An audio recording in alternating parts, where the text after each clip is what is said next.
पदं मोक्षदं चैव ओंकाराय नमो नमः।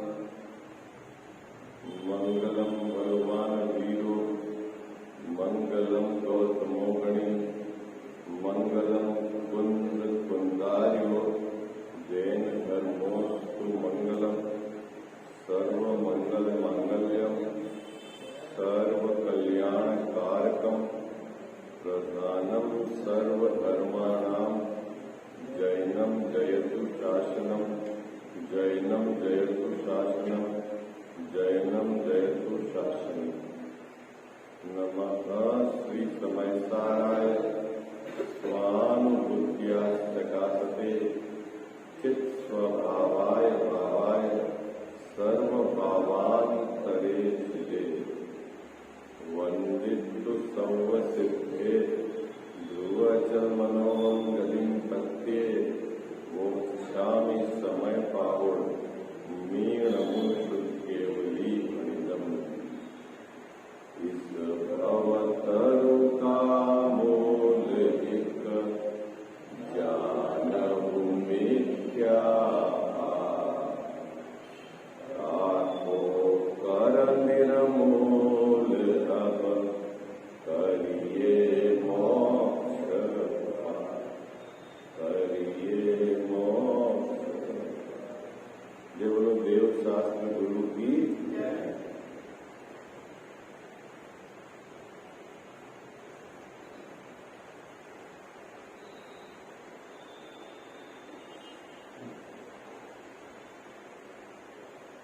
सातवें अधिकार के आधार से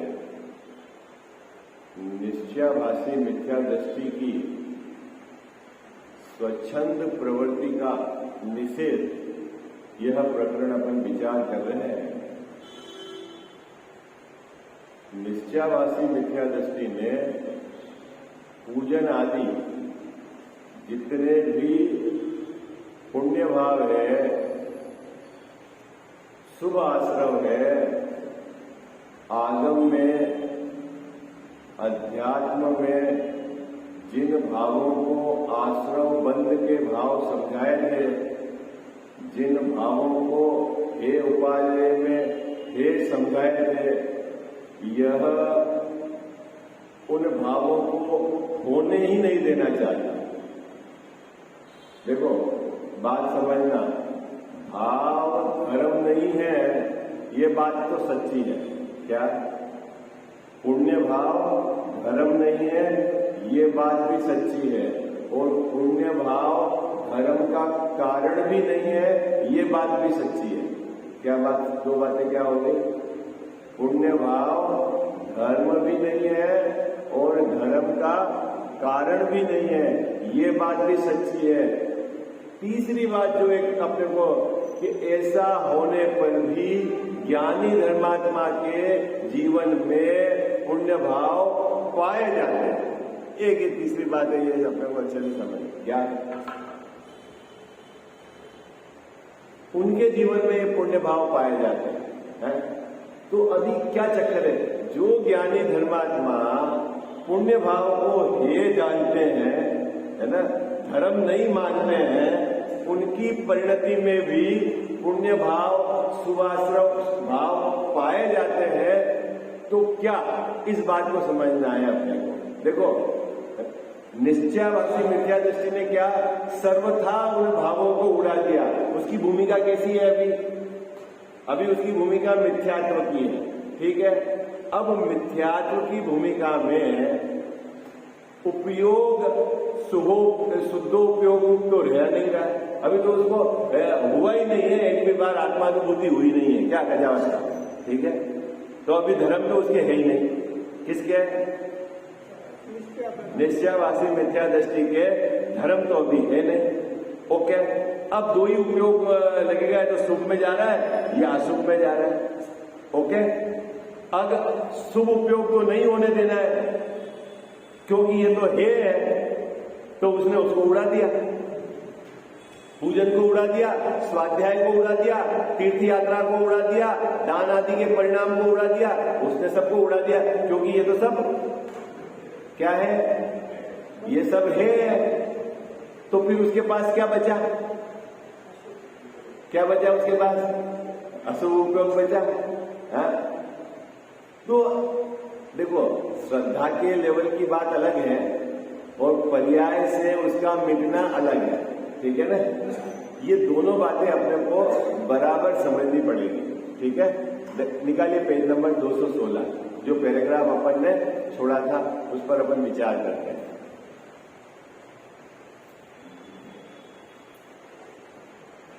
वह मिल गया आपको, अंतिम पैराग्राफ है। वह क्या लेना? वह मतलब निश्चयाभासी मिथ्या दृष्टि। वह का क्या लेना है यहाँ पे? वह मतलब क्या भैया? निश्चयाभासी मिथ्या दृष्टि। वह पूजन आदि कार्य को, है ना? पूजन आदि में क्या लेना? जितने भी धर्म के अंग हैं जो शुभ भाव रूप है उन सबको यहाँ लेना, है ना? पूजन आदि कार्य को शुभ आश्रव जानकर हेय मानता है। क्या है?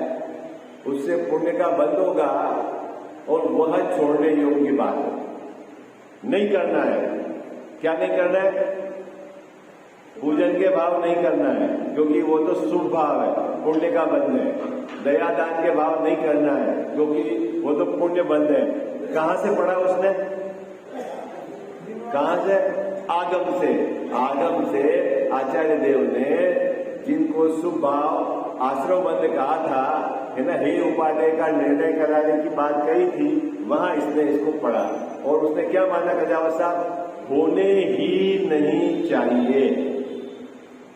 जिसके होते हैं वह सब धर्मात्मा नहीं है, ऐसा उसने मान लिया, ठीक है? वो गड़बड़ कर दी।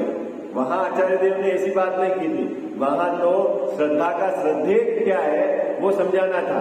आई बात समझ में? ज्ञान में हे उपादेय समझाना था और इसने क्या मान लिया?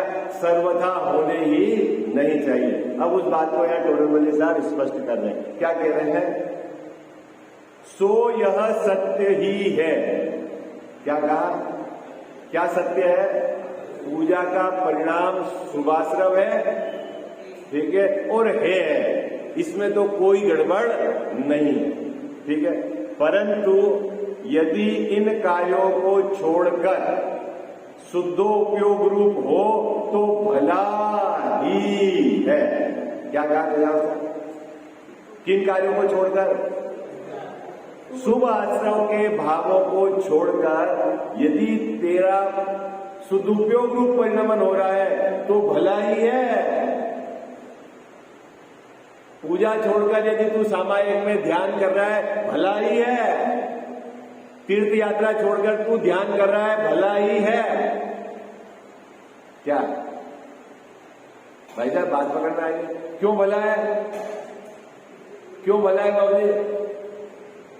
क्यों भला है? क्योंकि ये शुभ उपयोग है और वो शुद्धोपयोग। आई बात? इतनी बात तो टोडरमल्ली साहब ने परंतु कहकर स्पष्ट कर दी। क्या? कि तू जिस भावों को हे मान रहा है बिल्कुल ओके, वो बिल्कुल सही है, शुभ आश्रम है, पुण्य का बंद होता है, ठीक है, उसको भी छोड़ना है, ये बात सब सही है। लेकिन कब? जब शुद्धोपयोग हो, तब लिखा है, देखो, शुद्धोपयोग हो तो भला ही है, और यदि तू विषय कसाय रूप परिणमित हो रहा है तो बुरा ही है। ये लो, क्या कहा? दो बातें रख दी उन्होंने टोडरमल्ली साहब। क्या रख दी? यदि तू पूजा के परिणाम को छोड़कर विषय कसाय रूप परिणमित हो रहा है तो बुरा ही है, और यदि तू पूजा के भाव को छोड़कर क्या कर रहा है? सामायिक में बैठ रहा है तो भला ही है। हाँ? कितनी बात है, कितनी सुंदर बात है बाबू, है? देखो ना कितना व्यवस्थित बैलेंस है ना? आप किसी एक भाव से चिपके हुए मत रहो। क्या? हाँ? क्या भाई साहब? आपको डिफरेंस तो समझ में आना पड़ेगा कि सामायिक का भाव, स्वाध्याय का भाव और पूजा के भाव है, तीनों में कोई अंतर है कि नहीं है? क्या था? ये तो शुभ भाव। सामान्य में भी कब निर्विकल्प स्वसंवेदन नहीं रहे, जब विकल्पात्मक चले तो वो शुभ भाव। अंतर है कि नहीं है? और एक विषय कसाय के भाव, तो विषय कसाय के भाव तो पाप रूप है, ठीक है। और जो पूजन आदि के भाव है वो क्या है? पुण्य रूप है। और सामायिक के काल में यदि निर्विकल्प स्वसंवेदन हो जाए तो वो क्या है? धर्म है। आई बात समझ में? अब बाबूजी, सामायिक के काल में जब जीव अपने शुद्धात्मा का चिंतन करता है विकल्पात्मक भूमिका में, वह शुभ भाव भी पूजन के भाव से उत्कृष्ट है। हाँ, सामायिक बढ़ते हुए 13 स्थान बताएं। बढ़ते हुए बाबूजी, कौन सा काम उससे बड़ा, कौन सा काम उससे बड़ा? तो सामायिक का काम है। तो क्या साहब क्रम बन गया? क्या क्रम हो गया? पूजन का भाव, स्वाध्याय का भाव, सामायिक का भाव। इन तीनों में बंटवारा करें। यदि स्वाध्याय कर रहा है तो अच्छा ही है, किससे बाबूजी? पूजन करने से। और यदि तू सामायिक कर रहा है तो वो स्वाध्याय से अच्छा ही है। सामायिक का अर्थ समझना है, हो ऐसा नहीं है वो पाठ पढ़ने वाली बात है। हाँ, क्या इतना अंतर तो हम लोग को समझना पड़ेगा ना। अब इतना अंतर होने के बाद किसी एक भाव के आधार से किसी को आचार्य भगवंत ने कहा क्या भाई, श्रद्धा के स्तर पर ये जो पुण्य भाव है, पूजन आदि के भाव है, ये है, तेरे को ये नक्की करना पड़ेगा कि ये छोड़ने योग्य है, रखने योग्य नहीं है, ये धर्म नहीं है, धर्म का कारण नहीं है। इतनी बात समझा दी, लेकिन तेरी भूमिका में वो भाव आए बिना रहते नहीं है और तू उस भाव को लाना ही नहीं चाहता। तेरी भूमिका में तू सर्वथा उड़ाना चाहता है और तेरे पास शुद्धोपयोग है नहीं, धर्म प्रकट हुआ नहीं है, तो नियम से तेरे भाव विषय कसाय रूप ही प्रवर्तेंगे। इसमें तेरा बुरा ही बुरा है। ये बात है, समझ में आ गई बात? क्या भैया, पूजा को कब ना कहना? कब ना कहना? कि जब तेरा शुद्धोपयोग रूप प्रवर्तन हो। आई बात समझ? और यदि तेरा पाप रूप प्रवर्तन हो रहा है और तू उसको ना कहेगा नहीं नहीं ये तो रखने ही नहीं है, तो तू जो पाप रूप प्रवर्तन कर रहा है वो रखने है क्या? है? ये बता क्या कह जाओ सर? जो तू विषय कसाय रूप प्रवर्त रहा है वो भाव रखने हैं क्या? नहीं रखने। इतनी बात तो अपन ने कल चर्चा कर ली थी। अब टोटल मले साहब उस निश्चयभाषी को ये समझा रहे हैं, क्या समझा रहे हैं? कि तेरे शुद्धोपयोग तो है नहीं, ठीक है। अब तेरे पास दो तरह के भाव है, शुभोपयोग और अशुभोपयोग। यदि तू अशुभोपयोग रूप, अब दोनों में से एक तो तेरा परिणमन होगा।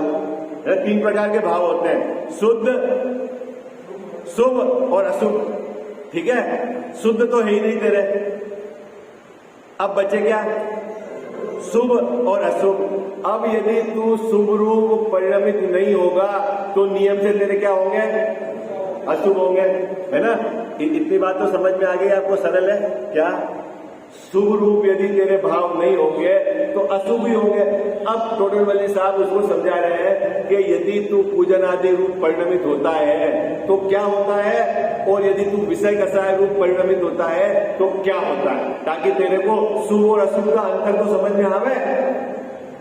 आई बात समझ में? ठीक है।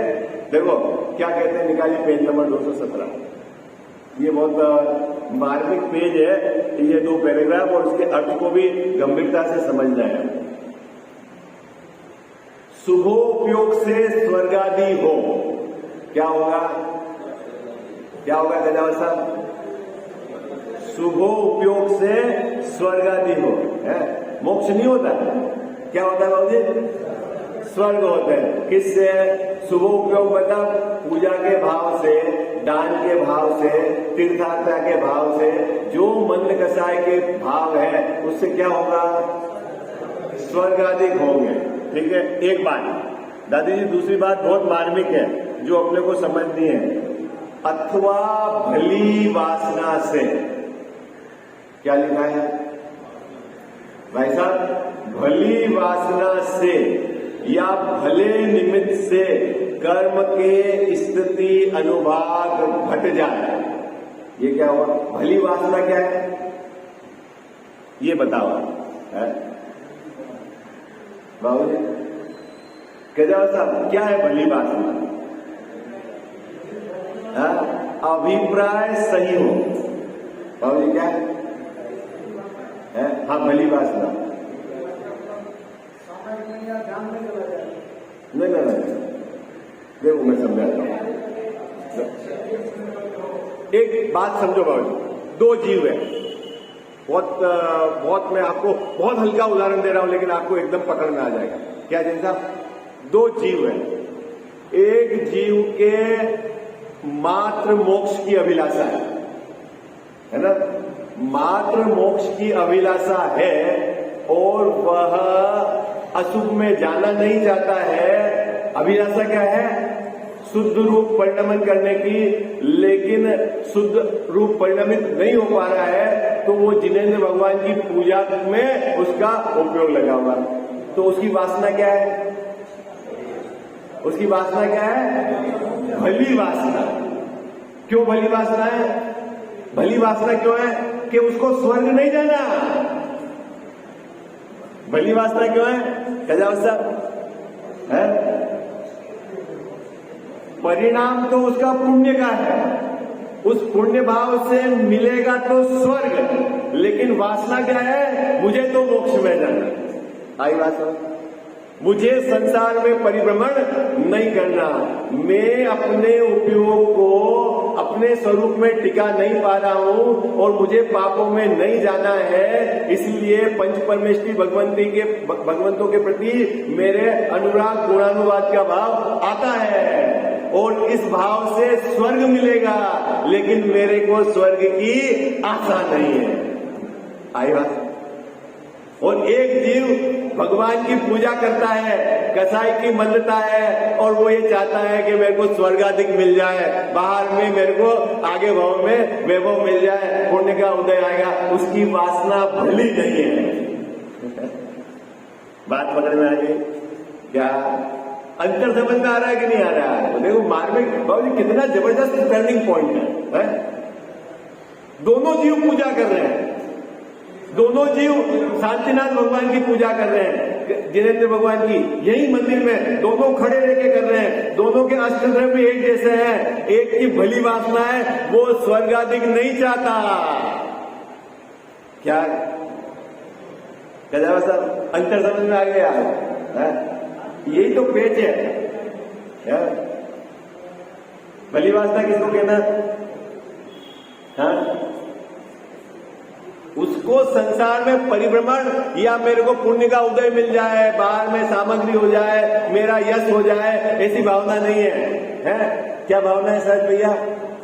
मुझे तो संसार समुद्र से पार होना है, मुझे तो अष्ट कर्म का नाश करना है, मात्र मोक्ष अभिलाष है। श्रीमद ने कही मुमुक्षु की पहचान। क्या कही बाबू जी मुमुक्षु की पहचान? उसमें लिखा मात्र मोक्ष अभिलाष। यदि कोई इच्छा भी है तो क्या इच्छा है? कि मेरे को मोक्ष और उसके अलावा कोई नहीं। क्या कहा जा सकता? ऐसी जिसकी धारा चलती है अभिप्राय में, श्रद्धा में, वो समझ लेना उसकी भली वासना। आई बात है? और जिसको ये चलता है वो मैं थोड़ा पूजा कर रहा हूँ, दान दे दूंगा, अभी यहाँ 50,000 खर्च करूंगा, जिन साहब आगे 2 लाख मिलेंगे, तो उसने तो दान क्या दिया? व्यापार करा। बाबू नहीं जिन साहब, एक तो इन्वेस्टमेंट है इसी देश में है, और एक इन्वेस्टमेंट वो भी तो है भाई। आज आप कोई बॉन्ड खरीदते हो, वो गारंटी देता है ना 5 साल बाद आपको 9% का रिटर्न गारंटेड मिलेगा है। तो आप क्या करते हो? कैसा लगाते हो? आज 1 लाख रुपया लगाया, 5 साल बाद कितना मिलेगा? 9% का तो लाभ गारंटेड मिलेगा। ये हमारी बॉन्ड की गारंटी है। और अब आपको ये समझा दे कि अभी यहाँ आप अगर 1 लाख रुपए मंदिर में दे दोगे तो आपको 1 करोड़ रुपए मिलेंगे अगले वर्ष में। गारंटेड। अभी पे गारंटी नहीं ले रहा हूँ। हाँ, क्योंकि यहाँ जैन दर्शन है भाई, पोपा भाई ने राजनीति, बाहर के पैसे का इधर से उधर होने से कोई पुण्य बंद नहीं होता। अंदर में परिणाम कैसा है, क्या कह साहब है? इसलिए बार बार आपको ज्ञानी धर्मात्माओं ने अलर्ट किया है, दान दे मन हर्ष अभिषेक है। क्या भाई साहब, क्या दान दे के हर्ष हो? काहे का हर्ष हो ये बताओ ना। अब मैंने पैसे दे दिए तो मेरे को अगले भाव में लाभ मिल जाएगा। अरे क्या हर्ष किस बात का है? अरे मेरे ये पुण्य का जो सामग्री मिली है बाबूजी, ये किसके काम में आ रही है? ये रत्नत्रय के काम में आ रही है, रत्नत्रय के प्रचार प्रसार में लग रही है, रत्नत्रय की प्रेरणा देने वाले जिनेंद्र भगवान ज्ञानी धर्मात्माओं के सेवा में लग रही है। मेरे को इस बात की खुशी है। बाकी नहीं तो ये कहां चली जाती? भोगों में चली जाती, और नहीं भोगते तो नियम से खत्म हो जाती है। 3 ही रूप में पैसे क्या बोलते हैं? क्या कह जाता? क्या है? दान भोग और नाश है। चरना योग में पढ़ा है ना आपने? बोल क्या? अरे तेरी क्या औकात? जैसे आप शब्द तो अच्छा नहीं है?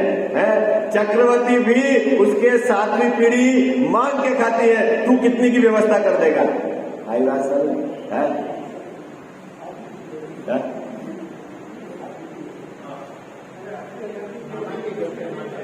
हाँ, 7वीं पीढ़ी में आता है जी की 3री पीढ़ी में? 7वीं पीढ़ी में। देख आप मिलान कर लेना हो, ये अंक आप मिलान कर लेना, उसको कोई आधार आप 100% जो कि क्या है बहुत सारा पढ़ लेते हैं, फिर वो अजीर्ण हो जाता है कहीं इधर से वो तो क्या जब तक 5-10 बार उस चीज का रिविजन नहीं होगा तो वो अंक से अंक नहीं मिलता। भाव वाचक करना है। क्या बाबूजी चक्रवर्ती की संपदा कितनी है पता है आपको? अभी आपका सिस्टम हैंग हो जाए, अभी तो अपने को वो बफेट और बिल गेट्स यही दिखते हैं, वो तो उनके यहाँ के नौकर की भी कैटेगरी में नहीं आते हैं। क्या कह जाओ साहब? 32,000 मुकुटबंद राजा जिसके अधीन है 32,000 ना, 32,000 उसके अधीन है। आई बात समझे? अभी तो अपने को 5 खंड की खबर ही नहीं है कि कहां तक उसका साम्राज्य है। बाबूजी 5 खंड कहाँ होगा? अभी एक भाई मेरे को मिले थे, मैं आपको बताता हूँ। अभी अपने वहां फॉरेन में कहा पंचकल्याण हुई ना, कहाँ हुआ था? नहीं पहले तो है तो हाँ, तो वो यहाँ से गए थे, यहाँ से लोगों को सबको, तो वो क्या बोले, वो तो मलेच खंडी है, ये तो अपना भरत क्षेत्र है, वो बिल्कुल साफ जमीन, एकदम सब सिस्टमेटिक काम, कि उसको वो विदेश को क्या मानते हैं बाबूजी?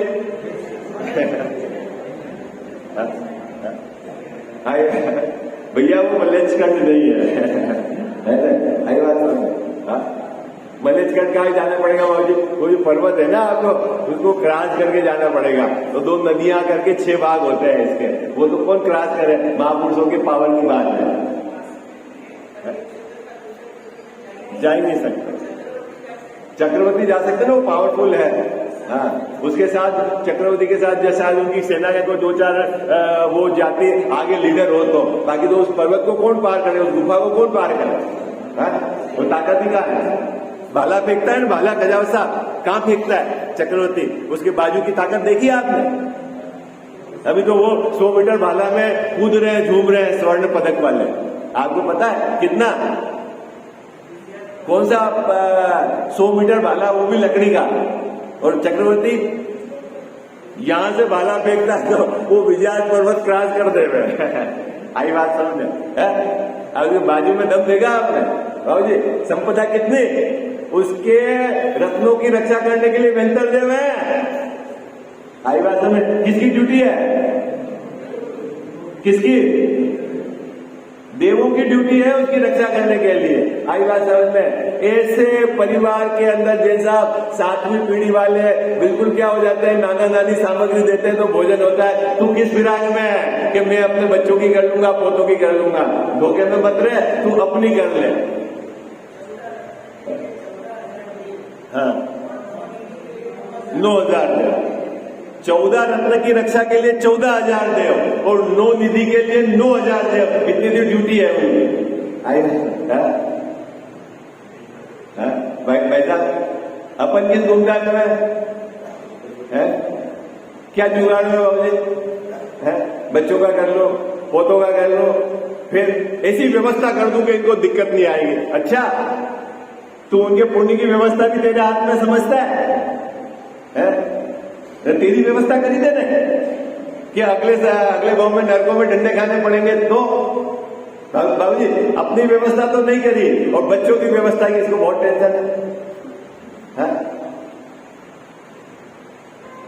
तो यहां क्या कर रहे हैं टोडरमल साहब? 2 चीज बता रहे हैं। क्या बता रहे हैं कि जो पुण्य भाव होगा उससे स्वर्गाधिक मिलेंगे, ये तो सरल है। लेकिन भली वासना हो, भली वासना मतलब क्या? उस जीव को संसार के किसी भी पद, किसी भी भोग की वांछा नहीं है और वो जीव पंच परमेष्ठी भगवंतों के समीप मात्र एक मोक्ष की अभिलाषा से आकर उनके गुणानुवादन करता है, उनके प्रति भक्ति का भाव रहता है। ऐसे जीव का क्या होता है ये समझा है। आई बात समझ? कहते आप सब भली वासना मतलब समझ गए? अंतर समझ में आ गया? सर भैया अंतर समझ में आ गया भली वासना का? पूजा तो 2 जीव कर रहे हैं। एक जीव को स्वर्ग की इच्छा है और एक जीव को बाबूजी क्या है? भव समुद्र पार होने की। तो जिसको भव समुद्र पार होने की भावना है उसकी भली वासना है। अब अपनी कैसी वासना है पूजा करते समय आप देखना है। भगवान की पूजा भी ये कर रहे हैं, शरीर का रोग मिट जाए, थोड़ा ये हो जाए, इसके लिए अभी उसकी तो वासना ही उल्टी है। वो समझा ही नहीं है कि हमारे भगवान का स्वरूप क्या है। क्या क्या है अपने भगवान का स्वरूप है? कुछ देते लेते हैं क्या भगवान? क्या कहते हो साहब? है देते लेते हैं क्या? नहीं देते लेते। और आप मानते हो तो भगवान नारायण नहीं होंगे? बोलो कहते साहब?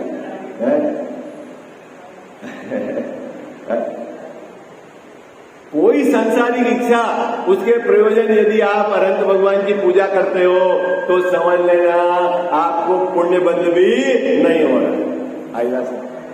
क्यों? कि आपकी वासना खोटी। आई बात समझ? इतनी बात समझ में आ गई आपको? कितनी बात समझ में आ गई? अभी यहां अपन अर्थ कर रहे हैं भली वासना से। ठीक है, क्या इफेक्ट होता है? अभी भाव तो है शुभ और वासना है भली। क्या हो रहा है? भाव तो है शुभ और वासना है भली। उसका क्या इफेक्ट पड़ता है गजाव साहब? कि जो कर्म बंद है उसमें संक्रमण और अपकर्षण हो जाता है, पाप के अनुभाग घट जाते हैं, पुण्य के अनुभाग बढ़ जाते हैं। ये गजब का काम होता है। आई बात समझ में? क्या होता है गजाव साहब? मैंने कल आपको एक लौकिक उदाहरण दिया था बाबूजी। लौकिक उदाहरण जैसे अभी वर्तमान में अपने पाप का उदय है ना, शरीर अस्वस्थ है, बच्चा अपनी बात नहीं मानता है, आजीविका के योग्य साधन नहीं है, पाप का उदय है, नो डाउट। ठीक है, अब ऐसी परिस्थिति में यदि आपके परिणाम साम्य है ना, परिणाम खोटे नहीं है, ठीक है, और क्या है साहब? तो वो जो साम्य परिणाम है, भली वासना वाले परिणाम है कि ये तो उदय की विचित्रता है, मैं तो उदय से भिन्न हूं, मेरे पाप के उदय में यदि विपरीतता नहीं होगी तो क्या होगा? अगर इस प्रकार का विचार करके मुझे तो पाप पुण्य का नाश करके संसार परिभ्रमण को मेटना है, यदि इस प्रकार की वासना चलती है तो उस जीव के उस परिणाम का क्या होगा? कि जो पाप का अभी जो पड़े हैं कर्म, उनमें क्या होगा बाबूजी? संक्रमण हो जाए। आई बात। और यदि आपकी वासना खोटी है और आप खेद खिन हो रहे हो तो दुखी भी हो रहे हो और वहां उत्कर्षण हो जाए। इधर बैठे हो, ये बच्चा ऐसा ही है, उस दोस्त के पास जाके उसकी बुराई करते हो, उस दोस्त के पास जाके नालायक है, मैंने तो जीवन भर उसका काम करा, ऐसा है, और मैंने पैसे दिए, आजकल के तो सब बेकार हो गए। अरे ये परिणाम क्या है? ये परिणाम क्या है? ये बाबूजी, ये खोटे भाव वर्तमान में तो दुख हो रहा है क्योंकि आपके उदय की विपरीतता है, लेकिन इस परिणाम से जो पुण्य प्रकृतियां आपकी बंधी हुई है वो भी पाप में कन्वर्ट हो। आई बात समझ में? अब आपको क्या करना है बोलो? है? क्या करना है कदार साहब, क्या करना है? एक और उदाहरण तो जोरदार आपको बाबूजी, बहुत कर्णान योग का उदाहरण देता हूं, आपको गले में उतर जाएगी बात। क्या? जब त्रस पर्याय मिलती है इस जीव को, अधिक से अधिक कितना? 2000 सागर से अधिक, ठीक है।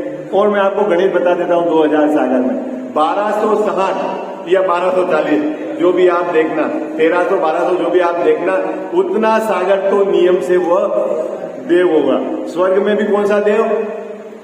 ऊपर वाला विमान है ना, भवनवासी, व्यंतर, ज्योतिषी, मनुष्य और तिर्यंत, ये सब अधिक में, ये सब अधिक में।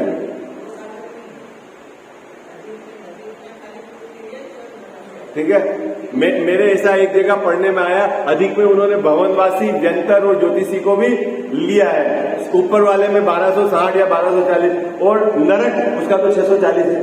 ओके, अब आज आप जितने भी पुण्य करो बाबूजी, लगातार पुण्य के भाव हो, ठीक है। अगर मान लो आपके 2000 सागर की आयु पूरी हो गई, 2000 सागर की, फिर उस पुण्य का क्या होगा? क्या होगा? क्या होगा उसका? कि उसका संक्रमण होकर वो पाप में चला जाएगा, क्योंकि आपको तो अब एक इंद्रिय में जाना है। कहां जाना है बाबूजी? कहां जाना है? अब एक इंद्रिय में जाना है, तो पुण्य जो आपके पास पड़ा हुआ है वो क्या हुआ? संक्रमित होकर पाप में चला गया। आई बात समझ? तो इस धोखे में भी मत रहना। इसलिए आपको हमेशा सावधानी रखनी है कि एक समय का वर्तमान का परिणाम है आपका। यदि आपने पाप पुण्य के भाव से भिन्न पड़कर अपने स्वभाव के सन्मुख ले गए तो अनादि का मिथ्यात्व चला जाता है। और यदि वासना सही है तो भले ही वो पाप प्रकृति पड़ी हो, वो पुण्य में कन्वर्ट हो जाती है। आई बात समझ में? दो चीज का इतना तो ध्यान रखना है। क्या? इसीलिए जीवन के अंदर क्या करना है बाबूजी? ज्ञानाभ्यास का मतलब ही क्या है? यदि आपकी कसाएं ढीली नहीं पड़े, आपकी वासना सही नहीं हो, तो फिर क्या है? मैं 24 घंटे, एक कचू बाबूजी तो ऐसे ही है, इनकी तो आदत ही ऐसी है, ये तो ऐसा ही करेंगे। भैया तेरे पाप का उदय होगा तो तेरे को हमेशा विपरीतता ही दिखेगी। आई बात। अब करना क्या है? यदि तू रात दिन ये ऐसे ही गीत गाता रहे तो तेरे वर्तमान परिणाम भी तेरे को खेत कर रहे हैं, और इन भावों से तेरे जो छोटे मोटे पुण्य की प्रकृतियां पड़ी थी वो भी पाप में आगे और तेरे उदय विपरीत रूप के हो गया है। आई बात समझ में? और तू गीत गाता रहे लोगों के। बोलो क्या करते हैं अपन 24 घंटे? विकथा में क्या होती है? बोलो क्या होती है बाबूजी? मैं आपके पास बैठा तीसरे के गीत गाऊंगा और आप मेरे से दूर बैठे मेरे गीत गाओगे, और आप अपने को समझोगे मैं ही होशियार हूं। काई का होशियार? मूर्ख है। तेरे इस परिणाम का तेरे को क्या फल होने वाला है तेरे को खबर नहीं है?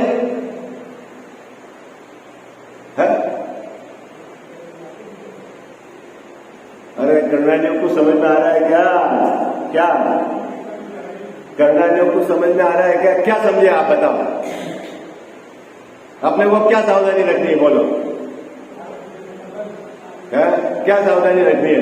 उदय की कैसी भी विचित्रता हो, अपने को अपना लक्ष्य निर्धारित करना है और बाहर किसी पे आरोप नहीं बढ़ना है। मेरे पाप का उदय मेरे नहीं आएगा तो किसके आएगा? दादा एक उदाहरण देते थे, रेगुलर सुना भी होगा, यदि मेरे पाप का उदय है तो मेरा बेटा सेवा क्यों करेगा? अब आप जीत जाते रहो। क्या बात पकड़ में आ गई आपको? क्या क्या कुछ समझे आप? क्या कह रहे हैं? यदि मेरे पाप का उदय है तो मेरा बेटा सेवा क्यों करेगा? मेरे को घर से ही निकालेगा वो तो।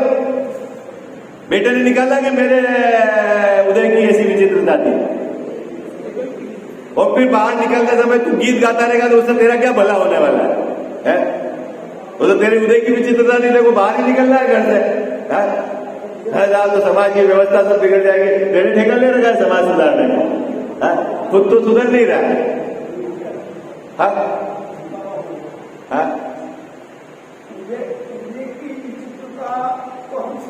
कर ले रहे हैं सबके साथ, तो फिर तो समताभावी हो गया।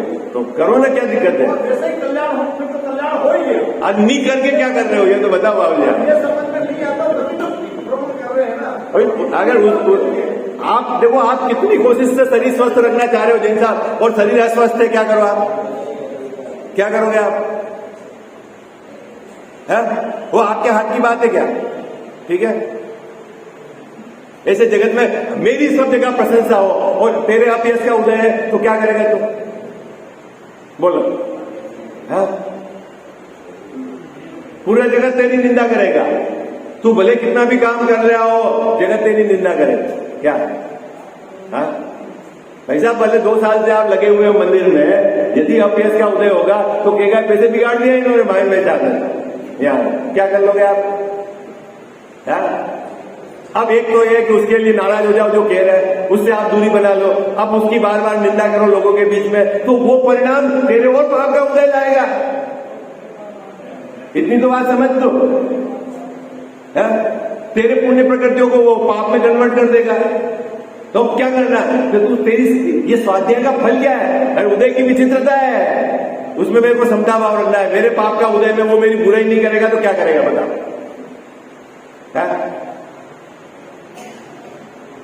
अपने को उससे विचलित नहीं होना। सरल है कि कठिन है बात? समझ में आ गई है? इंप्लीमेंट करने में कठिन है कि सरल है?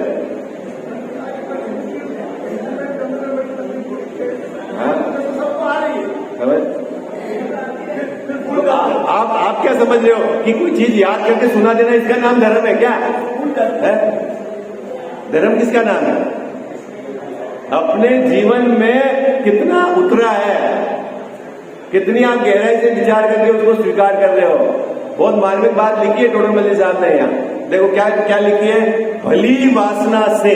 भली वासना समझ गए आप? क्या भली वासना मतलब क्या है? हाँ, भले ही पुण्य भाव है लेकिन उसको पुण्य भाव के फल की वांछा नहीं है। वेरी गुड, बात समझ आ गया है बाबूजी?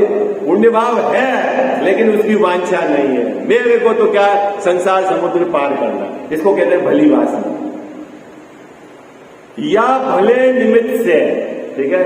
भले निमित्त से मतलब बोलो बाबूजी, भले निमित्त मतलब आपके पास पंच परमेश्वरी भगवान है और जो दुबई का शेख है उसके पास नहीं है, तो आपके पास पंच परमेश्वरी भगवान है, भले निमित्त है, तो क्या होना चाहिए आपके पास?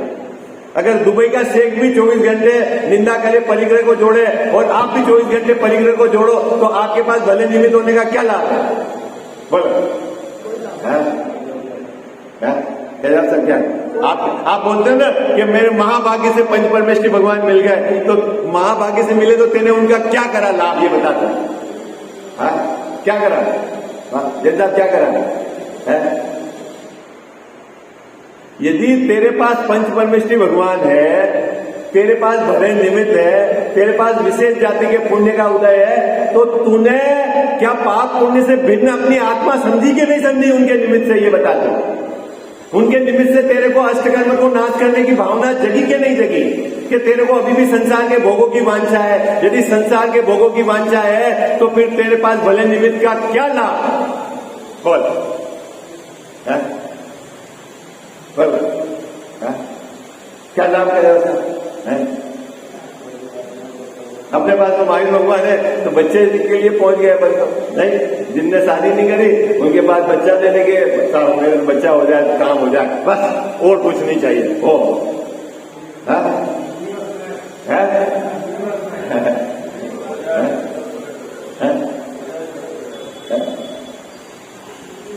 क्या बात?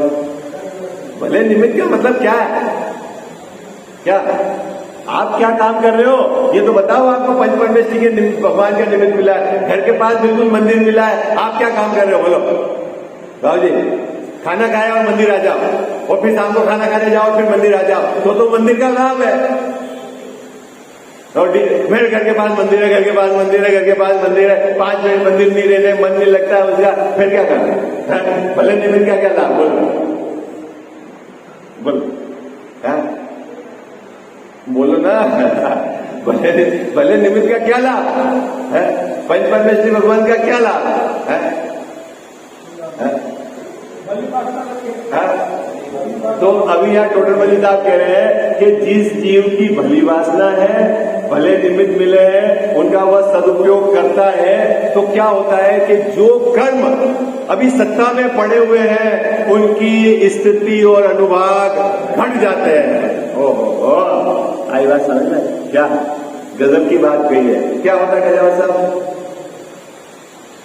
जो अभी कर्म सत्ता में पड़े हुए हैं, क्या पाप कर्म, उसकी स्थिति और अनुभाग घट जाएंगे और पुण्य कर्म की स्थिति और अनुभाग बढ़ जाएंगे। ये काम होता है। आई बात समझ में? 2 चीजें बराबर ध्यान रखनी है। क्या ध्यान रखनी है? भली वासना और भले निमित्त का आपको सदुपयोग करना है। तो अब उससे क्या होगा आगे साहब? मान लो है जैसा अभी पाप के उदय और पुण्य के उदय में फर्क है।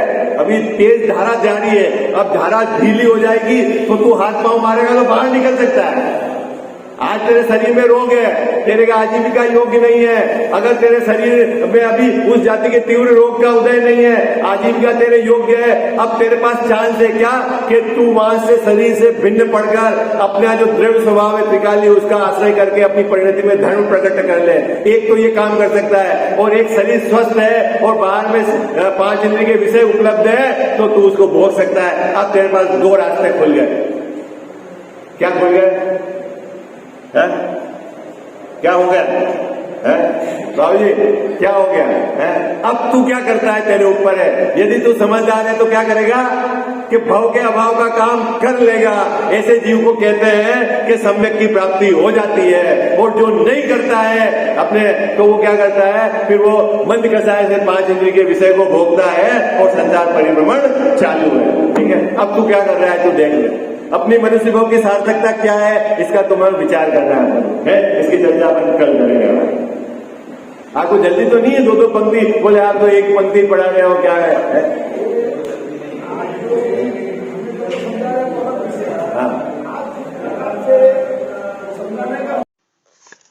जिनवाणी जग मैया जन्म दुख मेट दो, जिनवाणी जग मैया जन्म दुख मेट दो, जन्म दुख मेट दो, मरण दुख मेट दो, जन्म दुख मेट दो, मरण दुख मेट दो, जिनवाणी जग मैया जन्म दुख मेट दो। बहुत दिनों से भटक रहा हूँ, ज्ञान बिना है मैया, निर्मल ज्ञान प्रदान सुकर दो, तू ही सच्ची मैया। गुण स्थानों का अनुभव हमको हो जावे जग मैया, चढ़े उन्हीं पर क्रम से हम थे होवे कर्म खिपैया। मेटो जामन मरण हमारा इतनी वंती मैया, तुमको शीश त्रिलोकी नमावे तू ही सच्ची मैया।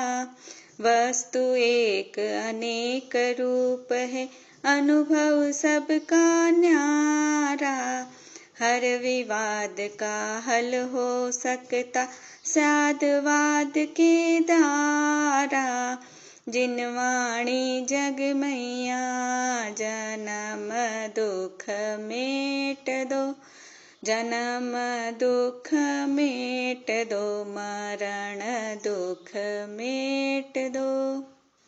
जावाणी के ज्ञान ते सूझे लोकालोक, सो वाणी मस्तक चढ़ो सदा देत हूँ धोख।